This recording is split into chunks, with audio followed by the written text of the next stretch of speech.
Hello and welcome to the credit card training. My name is Roberto Amaral and I'll be your host for Vision Plus Introduction module. This training is based on more than 10 years of experience. The purpose of this video is basically to share my knowledge with those who are interested. Just to be clear, it is not an official training. Before understanding what Vision Plus is and how it works, we need to understand how credit card business works. So, we are going to look at the main credit card entities and how they communicate. Then, we are going to see some different kinds of credit card plastics, and finally, we'll check out an overview of Vision Plus system. These are the most important credit card entities, and now we are going to see how communication among them works. Customer. Everything starts with the customer. The customer applies for a credit card or has a credit card offered by a bank, which is the issuer. If the customer is approved, the issuer gives the customer a plastic credit card, and right after this, the customer is able to make transactions with this card. Merchant. It could be any store or website that sells products and accepts credit card for payment. These stores must have at least one POS, which means point of sale, that equipment where the customer swipes or inserts the card in order to do the payment. Big stores have many POSs. To get a POS, the store must register in at least one acquirer, and it also must agree to pay fees for each transaction processed. Acquirer. It is the entity responsible for receiving the transaction from the store, also called message, and sends it to the card scheme in order to identify the right bank that issued the customer's credit card. The acquirer is also responsible for the settlement to the merchant, and it keeps all the merchant's information. Card scheme. It's responsible for identifying the right bank that issues the customer's credit card and sends the message to the bank. All acquirers must be registered at a card scheme. Otherwise, it is impossible for the card scheme to process the message sent by the acquirer. Processor. It controls the customer's account like credit limit, card status, fraud prevention, available to buy, and so on. It's responsible for generating the statement as well. The processor checks in real time the customer's financial account for each message received from the card scheme in order to determine whether the current transaction could be approved or not. Issuer. It could be a bank, a store network, or any other company that wants to give credit to its customers to make them buy more of its products.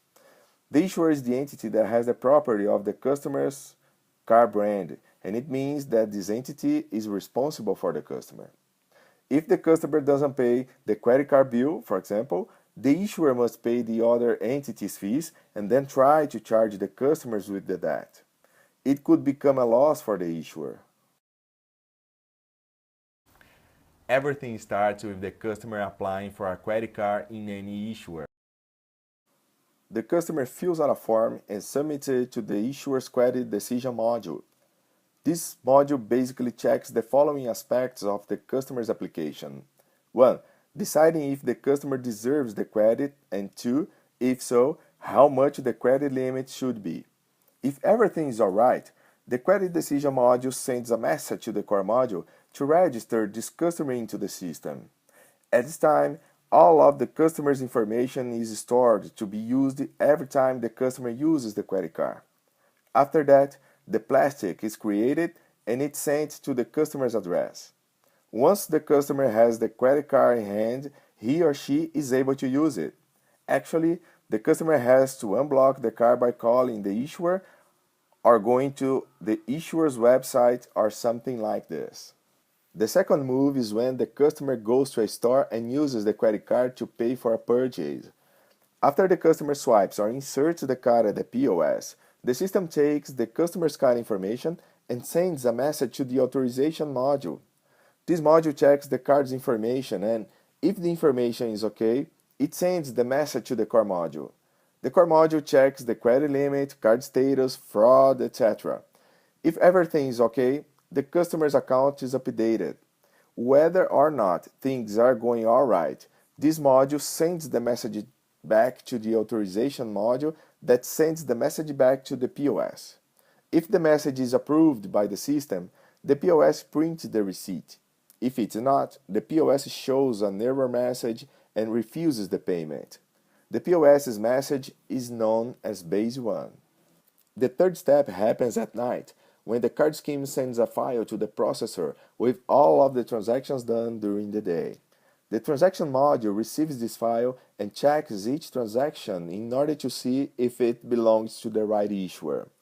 This module also converts the file from the card scheme's layout to the processor's layout and sends it to the core module.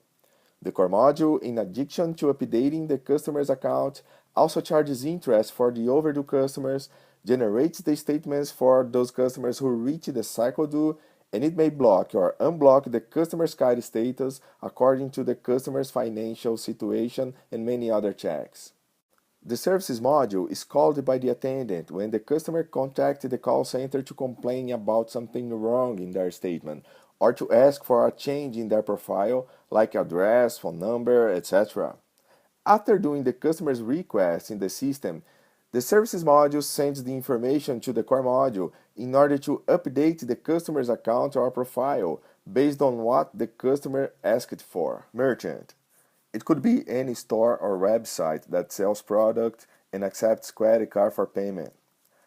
These stores must have at least one POS, which means point of sale, that equipment where the customer swipes or inserts the card in order to do the payment. Big stores have many POSs. To get a POS, the store must register in at least one acquirer, and it also must agree to pay fees for each transaction processed.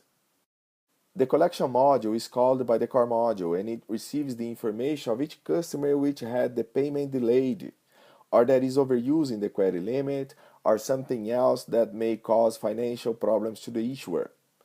The collection module identifies what kind of problem each customer has and sends a message to the letter and statement module with the same information. Then, this module formats a letter and sends it to the customer. Depending on how much time the customer is delayed, the collection module can also send the case to an external collection office. The letter and statement module prints all communication letters to the customers and the statements billing as well. The information is received mainly from the core module, but it also comes from other modules, like the collection module, as we just seen. The interchange module exchanges information with the card scheme. The core module asks the interchange module to send a denied transaction to the card scheme, or the services module asks the interchange module to ask the card scheme for a store's receipt from a specific purchase made by a customer, just to check if the customer's complaint is correct or not. If it is, a dispute process begins in order to find out who made a mistake, the issuer or the customer. Basically, the whole background communication with the card scheme is made by the interchange module. Now we are going to see some different kinds of cards that are most common in most countries. Branded card or scheme card. This kind of card was the first credit card created and it's also the most popular. We can say that it's the regular credit card. Dual card. There are two functions in one card, credit and debit. Private label card. A credit card completely managed by the issuer. This kind of card only works in the issuer's stores. The issuer is responsible for issuing the card, building the network among the stores, capturing the transaction from the store, and processing each transaction of each customer. Co-branded card. It's a private label card that also has a card scheme brand on it. The customer may use this card in any store. There are two different credit limits, one to spend in the issuer's store and another to spend in any other store that accepts this card scheme brand. Voucher card. It is used for specific reasons. A gas card can be only used in gas stations to fill the tank of the car, for instance. You can use it in any registered gas station. The other voucher cards work the same way. like the meal card, gift card, and so on.